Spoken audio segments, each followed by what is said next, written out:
Triple R, paisanos de Chicago que ven y nos escuchan a través de la radio pública.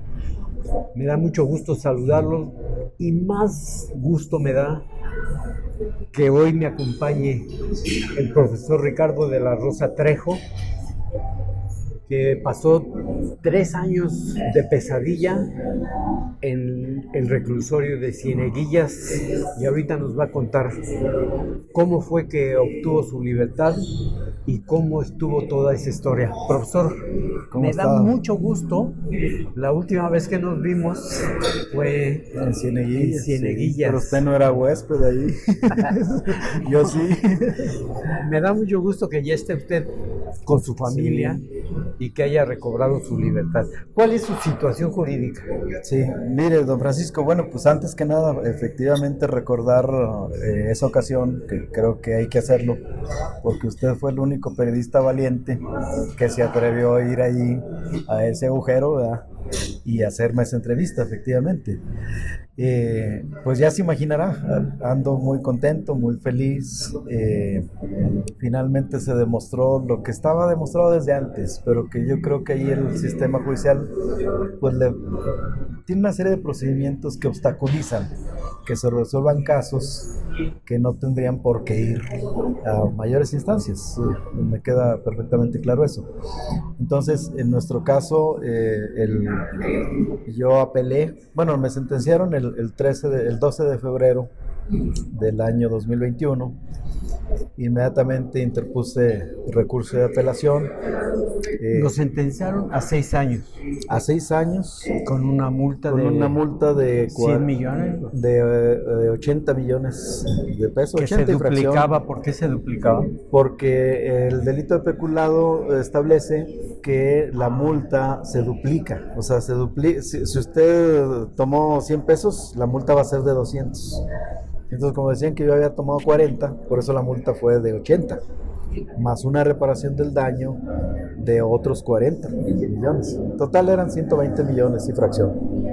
Impagables. No. Solo para los alguna vez les hice la cuenta y de acuerdo a mis ingresos, yo soy pensionado, jubilado, iban a pasar 133 años para poderles pagar y entregándoles toda mi pensión, Sí, 133 años y pues usted lo pagaría rápido, ¿eh? Yo me tardaría 200 años. Sí, ¿cómo ve? Bueno, lo sentenciaron a 6 años y a esa multa. Y reparación del daño. Y a reparación del daño. ¿Usted apeló? Sí. ¿Y esa apelación le permitió? Ahí hubo también todo un proceso, porque sí. mi abogada, la licenciada Liliana Acuña, defensora de oficio, ella me aconseja apelar. Le digo, no, pues adelante. Y después yo ahí, entre las lecturas que había hecho alguna vez, había escuchado hablar de una apelación llamada adhesiva. Entonces consulto con ella, ¿no? Le digo, oiga, ¿es posible que yo haga mi propia apelación? Dice, sí, claro. Y usted escriba y apele y nada más mencione agravios y diga por qué no es justa esa sentencia. Entonces lo hice y en el mes de junio me notifican que se aceptó por parte del Tribunal de Alzada, que es el que resuelve las apelaciones, se aceptó la apelación de mi abogada, pero no la mía, no se admitió. Entonces lo que hice fue ir ante la Justicia Federal, solicitar un amparo por la no admisión de mi apelación. Se tardó mucho el amparo, finalmente llegó el 23 de diciembre de 2021 y en esa resolución de amparo el juez le ordenaba al Tribunal de Alzada que debería admitirme la apelación, que en todo caso si no estaban de acuerdo con mis argumentos me lo dijeran, ¿no? Pero que no tenían por qué no admitirla, ¿no? Eso hizo que se retrasara ciertamente la llegada de la resolución, ¿no? O sea, fue fácilmente un poco más de medio año que se tardó todo eso, más de los tiempos normales, pues. Y finalmente, el pasado viernes 19 de agosto, me notifican la resolución. ¿Sí? Y la resolución fue que le devolvían la libertad, que era usted exonerado. Son dos aspectos importantes. El primero de ellos es, se revoca la sentencia del 12 de febrero de 2021. Sí, o sea, la sentencia no tuvo por qué haber sido nunca, sí, y luego me dan una sentencia absolutoria, ya el Tribunal del SAT. Sí, entonces, aquí por eso el gusto mío es doble, pues, ¿no? Uno, porque estoy con mi gente, con mi familia, con todos los conocidos, los amigos, sin agraviar, pero por otro lado, por la forma en que salgo, ¿no? Porque ahí del penal ciertamente hay gente que sale, hay gente que trae, no, 5, Sí. 10, 15, 30 años, los cumple y sale, ¿no? En mi caso no fue así, ¿no? En mi caso solo faltó que ahí en la sentencia los jueces, los magistrados dijeran, pues disculpe usted, no debe haber estado ahí. Eso es lo que le iba a decir. Sí. ¿Y esos 3 años, 8 meses? Pues el tiempo es irrecuperable, don Francisco. O sea, hay un daño moral ahí, hay un daño económico, hay un daño en todos los sentidos. Pues cómo se recupera el tiempo. O sea, y más a estas alturas de la vida, ¿no? Claro. O sea, menos. La autoridad judicial federal ordena que se revise el caso y llegan a la conclusión el Tribunal de Alzada que Ricardo de la Rosa es inocente y que lo dejen salir.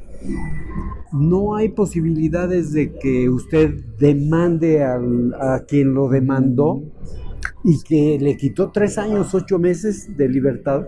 Sí, sí, sí se puede, sí se puede. Yo ahorita no pienso en eso, don Francisco. Ahorita lo que quiero es disfrutar a mis nietos, a mi esposa, a mis hermanos, a mi familia y a los amigos, ¿no? Que hay muchísimos en Trancoso y en otras partes. Entonces, no piensa usted en demandar daños y perjuicios. Sí, no traigo eso en mente. La verdad, vamos a ver cómo se dan las cosas. Hay que retomar la vida, ¿verdad? Y se necesita también tiempo. Entonces yo necesito recuperar, ahora sí que como se dice, el tiempo perdido, ¿no? Sí. ¿Y cómo le fue de amigos? ¿No lo olvidaron en el reclusorio? No, ¿Quiénes eran sus amigos? No, fíjese, yo ahí escuchaba historias que decían eso. Dice, tenías muchos amigos afuera y aquí adentro ya no va a haber, ¿verdad? En mi caso no fue así. Yo entré cuando todavía estaban autorizadas 3 visitas a la semana, jueves, sábados y domingos. Y nunca estuve solo en un horario de visita. O sea, al contrario, alguna vez hasta la encargada ya del ingreso, la que otorgaba los permisos ya para que entraran familiares y amigos, alguna vez fue a visitarme allá, a la celda. Dijo, mire, señor de la Rosa, le voy a pedir que me dé el nombre de 5 amigos, porque nada más esos van a entrar. Es que mire, aquí me llegan gente de una y de otra y de otra y de otra y de otra. Dice, y aquí eso no funciona. Usted debe tener máximo 5 amigos que vengan a verlo, no todos los que vienen. Entonces no fue mi caso, Francisco. No, a mí me sobraban amigos, sobre todo en la pandemia. Los que iban antes ya no pudieron entrar por el tema de cuidar ahí los controles sanitarios, pero mucha gente pues se quedó con ganas de ir porque pensaban que se iba a poder seguir yendo. Sí, no me pasó eso a mí, ¿eh? Es un alivio para llevar esos momentos tan difíciles. Es el apoyo moral que uno necesita, sí, para ahora sí que tomar fortaleza y poder vencer ahí la serie de peripecias por las que hay que pasar para sobrevivir. Porque también hace poco en una medición del INEGI se ubicó a la cárcel de Cieneguillas como la tercera más peligrosa de México. Sí, y esa medición es correcta, tristemente. Sí, tristemente se vive una condición ahí en donde se reproduce el ambiente que se vive afuera.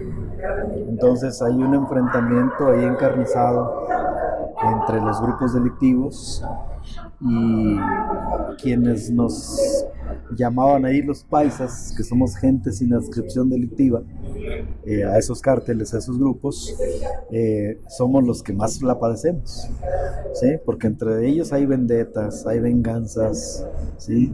Que ahí las ejecutan, ¿verdad? Pero de pronto la agarran contra alguien que no es de ellos, ¿verdad?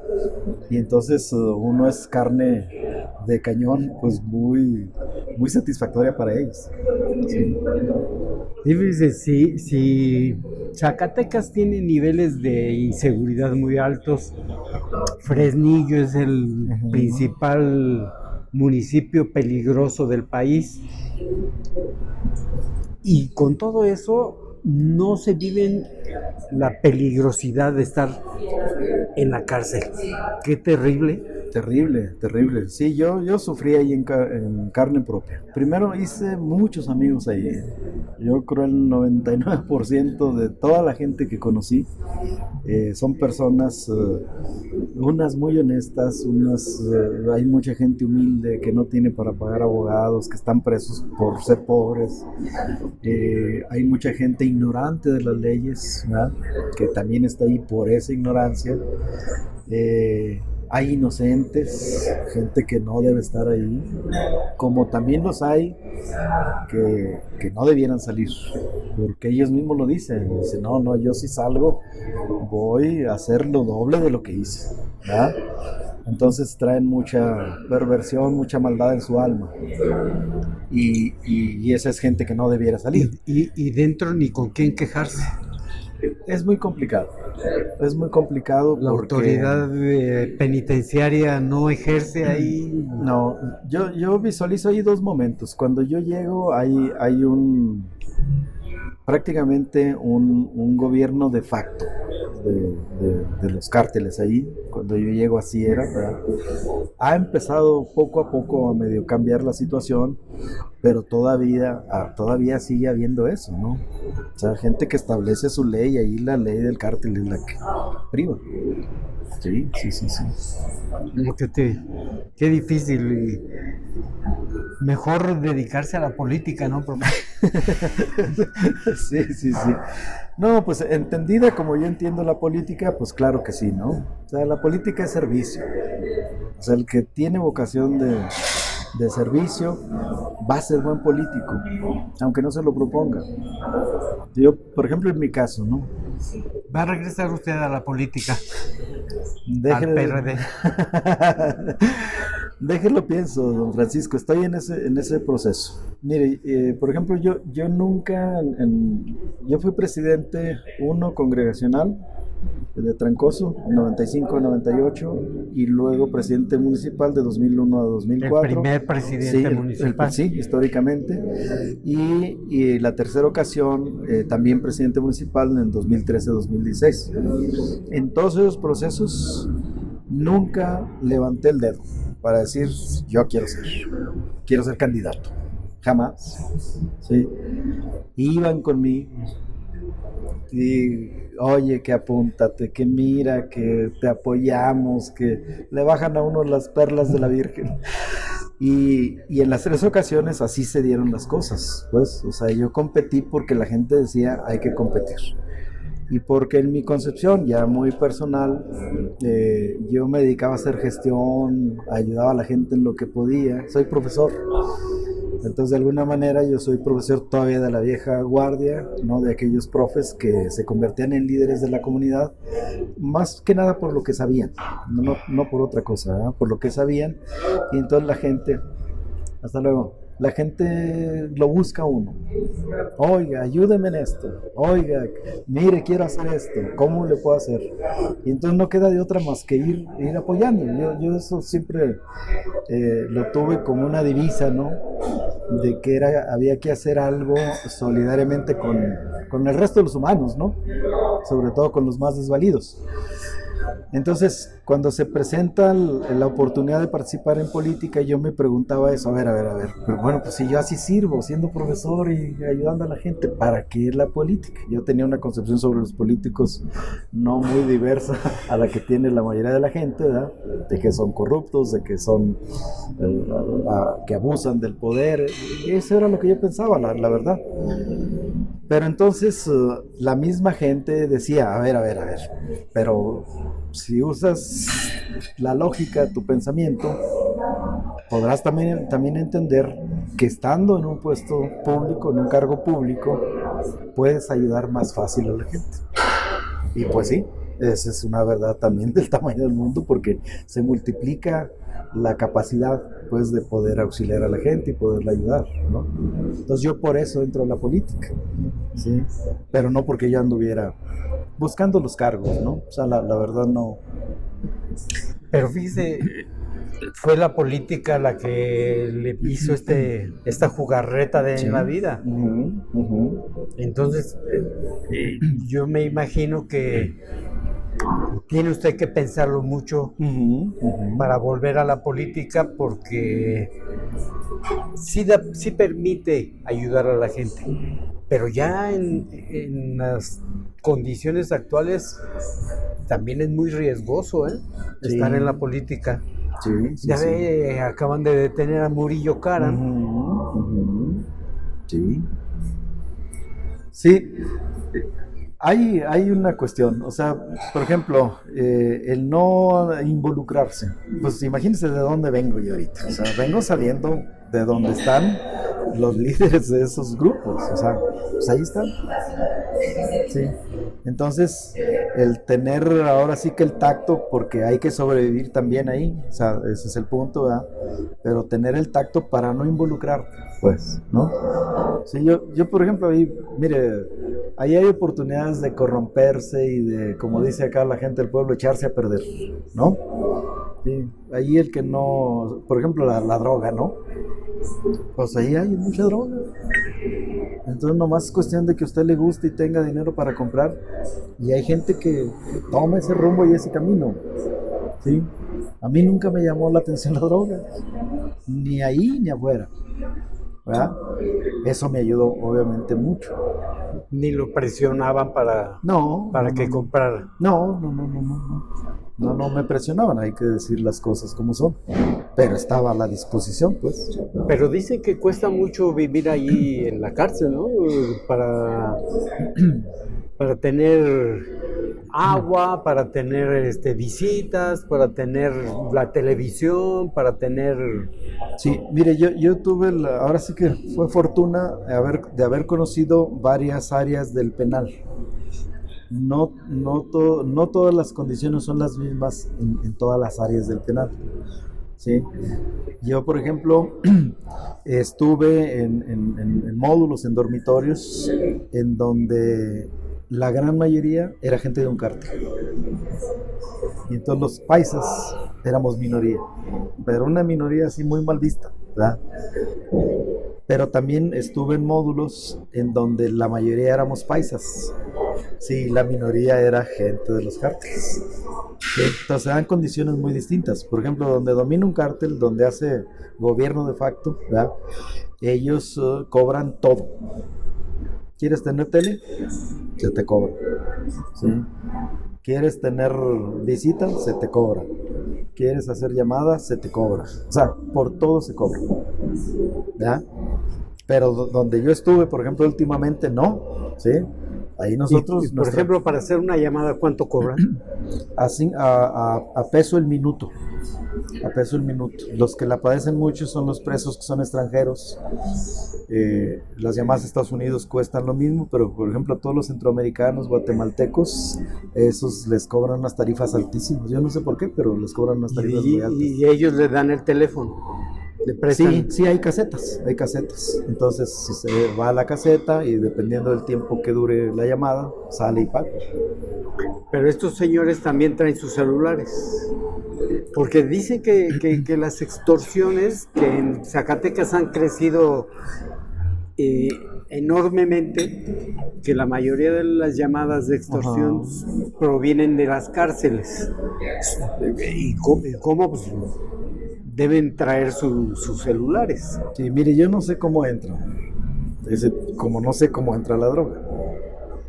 Pero ahí hay. ¿No? Entonces, la extorsión la pueden hacer desde la misma caseta telefónica, que es pública, pues ahí para los presos, o desde los famosos celulares. Sí. ¿Y nunca le dieron permiso o pagando para salir de visita a su casa? No. No, mire, yo pude haber salido a los 2 años. porque cuando llevaba un poquito más de un año, la fiscalía me ofreció un juicio abreviado. El juicio abreviado es un procedimiento en donde hay un intercambio, ¿sí? A cambio de que yo me declarara culpable, la fiscalía me ofrecía 2 años de prisión, ¿sí? Y si yo gestionaba algún beneficio, pues ya llevaba la mitad, ya llevaba un año, y en ese momento pude haber salido. Sí, sí, pero tenía que admitir su culpa. Sí, admitir la culpa. Y que dije, no, es que, o sea, yo así no voy a salir de Cieneguillas, ¿no?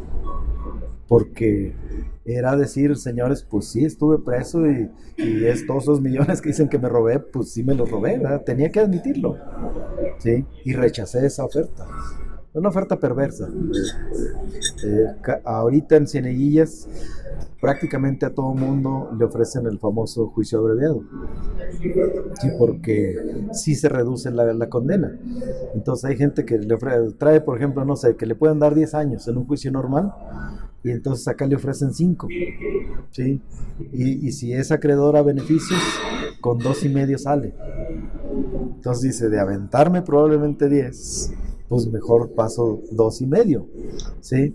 Y hay gente que, aunque no haya cometido el delito, sí, lo acepta. Dice, no, acepta. bueno, pues más vale.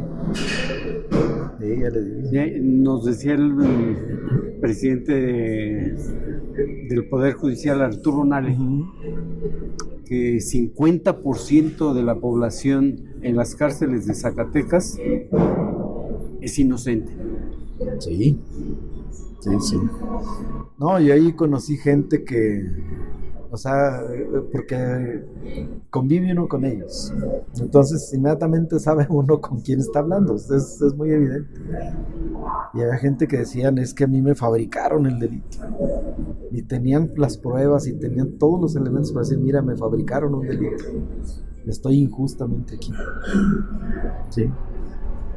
Y la gente que cometió delitos, ellos ya saben, o sea, ellos aceptan las sentencias y no les incomoda estar adentro, y no les incomoda estar afuera. No. Ya lo ven con mucha naturalidad entrar y salir. Sí, y sobre todo porque, por ejemplo, hay cárteles que mantienen a ciertos presos, ¿eh? O sea, ellos siguen ganando como andaban afuera. Sí, entonces hay gente que encuentra esa comodidad en la cárcel. Por ejemplo, era muy común escucharlos decir, no, ahorita afuera está más canijo que aquí adentro. O sea, sí, porque ellos sí andaban arriesgando su vida afuera. Sí. ¿Qué sigue, profe, para usted? Ahorita se va a tomar un descanso, pero ya está limpio su expediente. Sí. ¿Ya le devolvieron su pensión?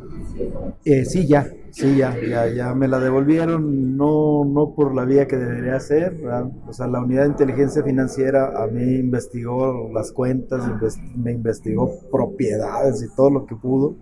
Obviamente no encontró nada. Yo siempre he vivido de manera modesta, ¿verdad? Vivo bien porque trabajé 30 años para tener una pensión más o menos, ¿no?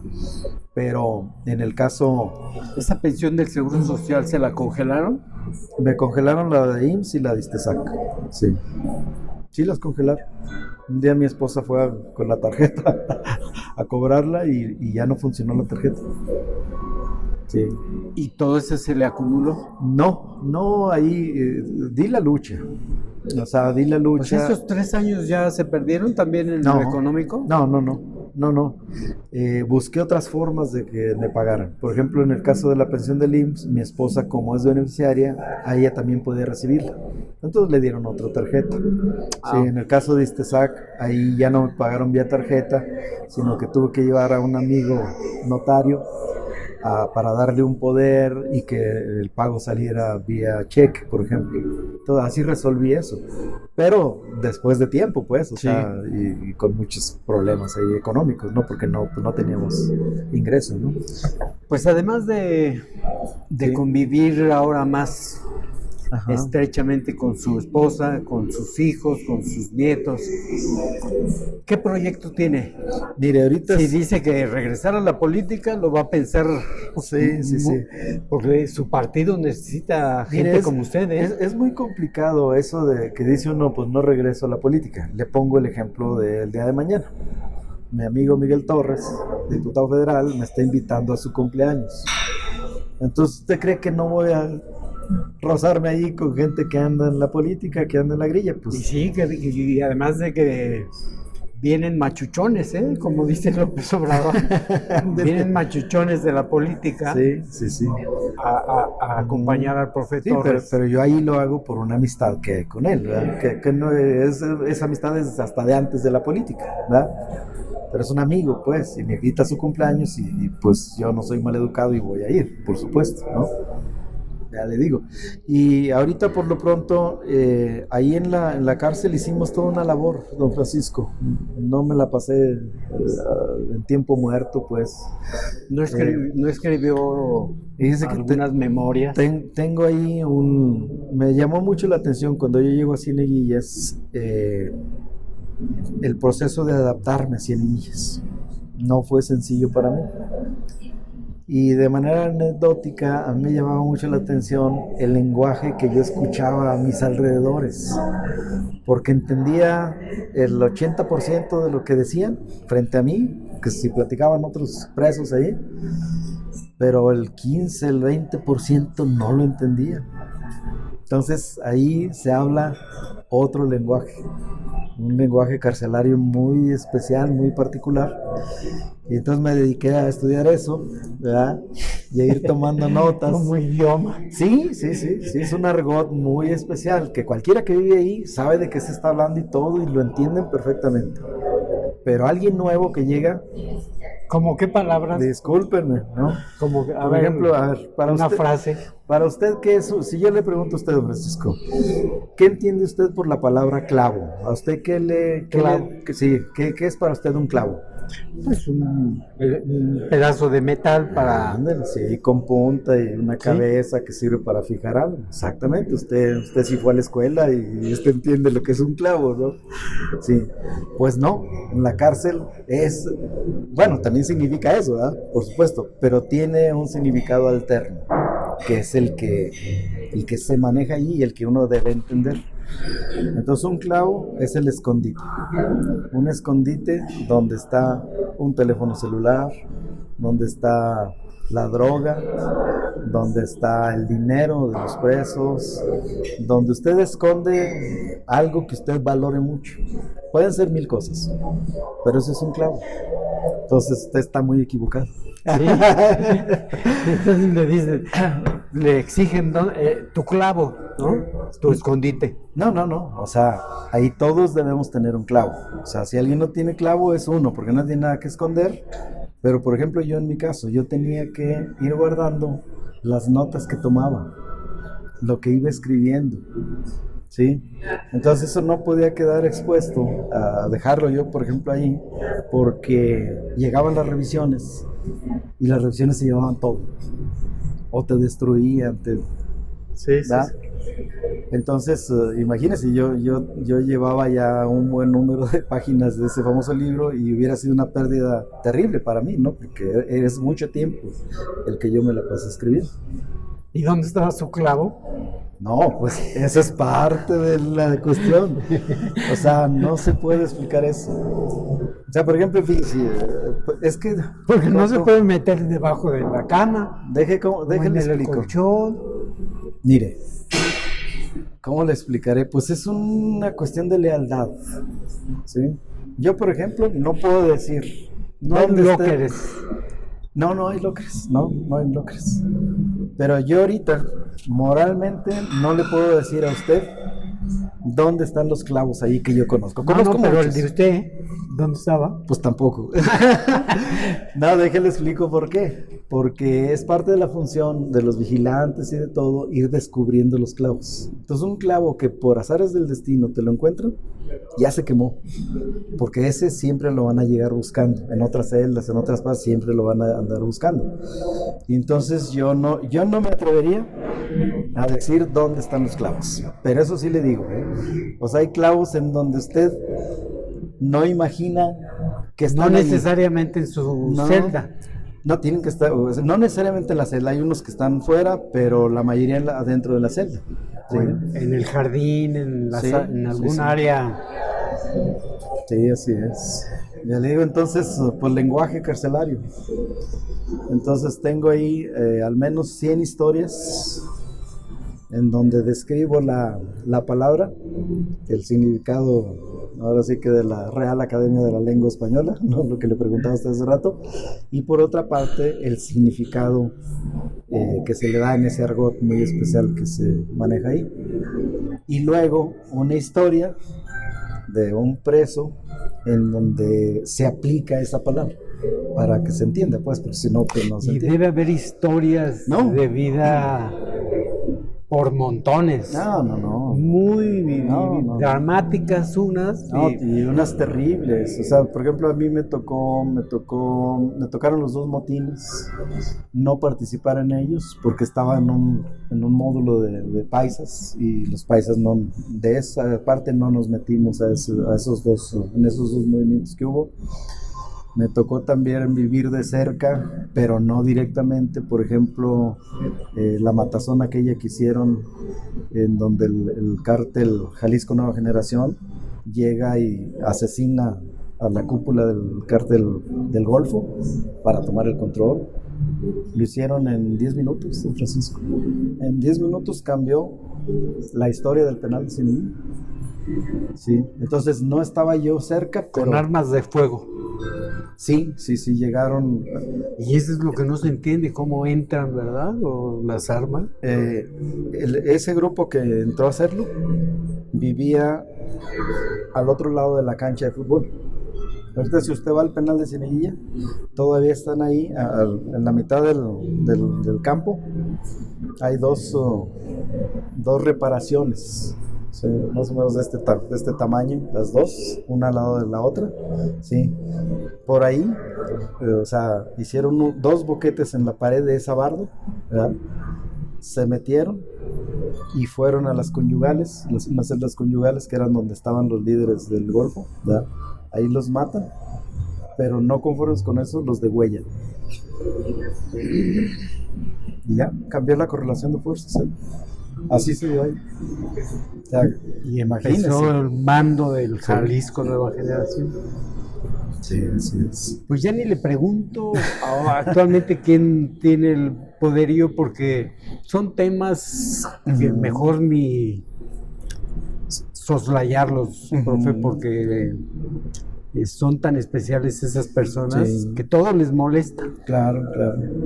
Entonces, mejor preparémonos para ir a la fiesta de cumpleaños del profe. Y hacemos un compromiso para que nos adelante algo del libro. Ándale.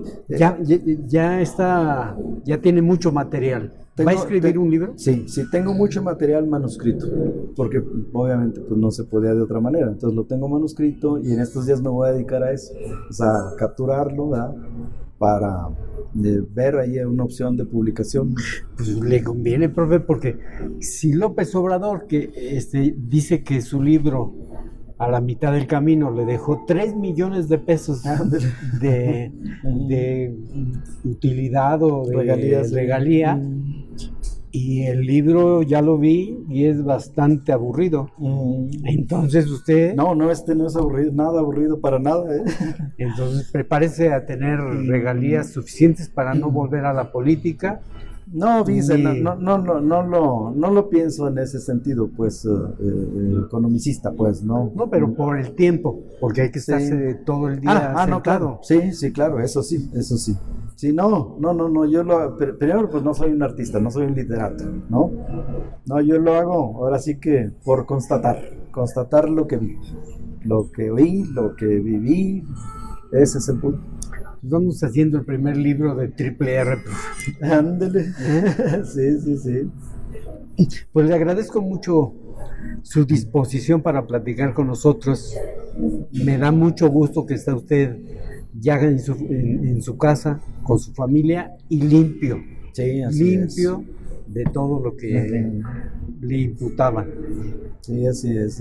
Me da mucho gusto, profe, Sí. y le agradezco mucho su disposición para platicar con nosotros. Sí, no, al contrario, don Francisco. Le digo, se necesita valentía para hacer lo que hizo, de ir ahí, ¿verdad? Digo, ahorita, pues también se necesita valentía para estar aquí juntos, ¿no? Pero yo creo que haber ido a Cieneguillas usted, eso es hacer periodismo.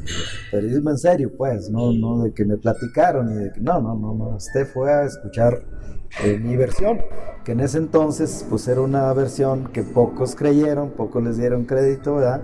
Y que ahora sí que solo el tiempo que tuvo que pasar pues nos dio la razón, ¿verdad? Y antes había yo ido a ver a la muchacha que mató aquí en Gavilanes, a una compañera de escuela, y ahí le entrevistamos en el área femenil. En el femenil, sí. Y después cuando estaba García Páez, me permitió entrar, hicimos un reportaje de la carpintería. De la carpintería, claro. De la carpintería. Sí. Y bueno, no, desgraciadamente es muy complicado conseguir los permisos, pero hicimos ese esfuerzo con usted para ir a visitarlo. Sí. Y le reitero, muchas gracias por su amistad y muchas gracias por su disposición para platicar con nosotros. Al contrario, el agradecido soy yo.